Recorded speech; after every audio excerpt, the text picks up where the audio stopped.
Order! Order! You are an incorrigible delinquent at times. Behave yourself, man!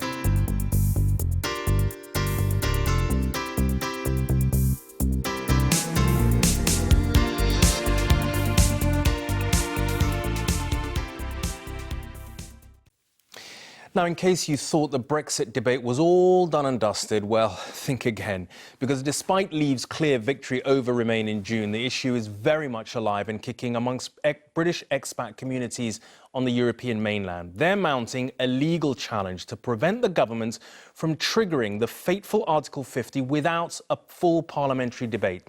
Because they say their rights are being ignored. We sent our national editor, Allegra Stratton, to southwest France to find out more. Sunrise in southwestern France. One of the many reasons the British residents of Lausanne left the UK for Europe, and now this beautiful French town wants to slow Britain leaving the EU. Resistance to the referendum result is taking many forms, including from people who don't live in the UK anymore. And do they think you're living the dream? Yes. Or do they think you're mad? Dave, Gabby and Sophia bought this former convent just 2 weeks before the referendum.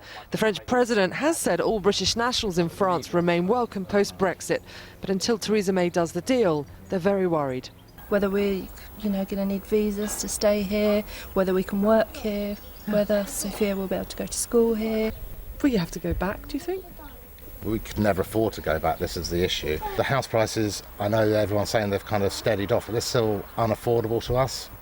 So the Brits of Lausanne are taking legal action. Their case now one of 6 that are being pulled together into one legal challenge to Brexit. It will be heard by the High Court in October. The heart of this issue is whether Theresa May has the right to unilaterally take the UK out of the EU, or if she has to consult Parliament. The British expats living here believe that if she does consult Parliament, their interests will be better safeguarded. But the more ambitious among them think that if MPs get a say, there's a chance the UK never leaves the EU at all. The expats in France are leading a group that includes Brits in Spain, Germany, the Netherlands, in total 7 countries clubbing together. What we really want is the democratic process. We want there to be a proper informed debate. But I hear you ask, what gives them the right to challenge Brexit from 600 miles away? Well, I accept the fact that we might come out of the EU, but I really want to know that our politicians have done the best job possible for us and made our continued life and our residence here possible. There are some here in Lausanne who want to reverse the referendum result, but most simply want to refine it. Allegra Stratton, News at 10, Lausanne. Europe still on the agenda. The Express, Maggie's man leave EU now. Patrick Minford, former advisor Mrs Thatcher, abandon negotiations with Brussels and simply walk away. Well, it's just typical, isn't it, of the absolute make it up as you go along reaction to a result that no one believed would happen. And I mean, all right, it's the Daily Express, and this is their kind of trot it out and alarm people and get the Brexit guys wound up. But there is this sense that we don't know what's going to happen. The conversation has moved on significantly since a month ago now, and much more rational reasoned debate is happening. I think my paper, The New European, which we'll come on to in a sec, is part and parcel of that platform for debate.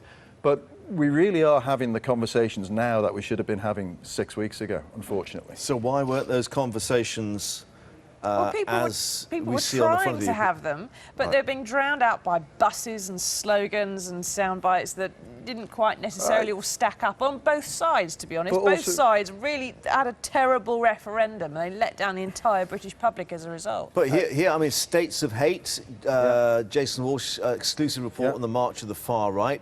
I mean, wouldn't that indicate perhaps we are better off out of Britain, of Europe, some might reflect Well, on no, Britain. I think what this piece here, Jason's piece, fantastic, insightful piece of of how the far-right politics is gaining ground and becoming more and more mainstream, and this great polarisation of political viewpoints, and actually how the old political structures have been deconstructed. And this is why politics seems so chaotic at the moment, that nothing quite maps the old left versus and that's right the show. perfect situation for a demagogue to then appear. That's what's happened historically in the past. That's true. And Europe's only 26 miles away. I also think that what is going to happen is that there will be something in a new space coming up. I think we're starting to see, it's a little bit like the People's Front of Judea and the Judean People Front out there at the moment, and the splitters. But things are coagulating now, new movements coming up from the grassroots. I think that's what's going to happen. It may take 2 or 3 years, and it may be a very traumatic 2 or 3 years that we've got to go through. But I don't think the old politics is fit for purpose. And so actually, you're talking about things like Podemos and so on. In the vein of Podemos, and I think that there's going to be a Congress for Europe, for instance, at the end of this month, where people are going to come together and discuss what is a right manifesto. We've got the More United guys with their move forward.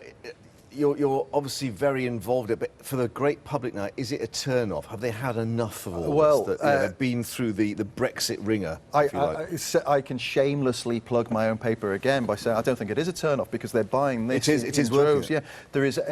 Yeah, there is a great appetite now, I think, for information that wasn't there now, and that's perhaps born from a sense of shock that something has happened that we didn't expect to happen. The appetite for information was there before Brexit. It's just that it wasn't provided. Yeah. They still had that appetite, but all that was left in the vacuum was just invective and rhetoric, and no actual reason on either side. And I do think that, Susie, I think it's very important to say that the mainstream media followed the old political Punch and Judy show, and I think because it was personality. Yeah, because it was easy. And I think they let down their readers, actually, in not getting under the skin of the debate. But I think also that's what the readers wanted. Their Punch and Judy show, as much people complain about it, is what we as human beings, we like to hook on to things and are interested in. Personalising and to politics. be honest, the most popular newspapers, the Mail and the Sun, they called the vote right. They went with what they thought how the vote was going to go. It did go for Brexit, despite the fact that it looked, certainly to me, in the run-up, that it was going to be Remain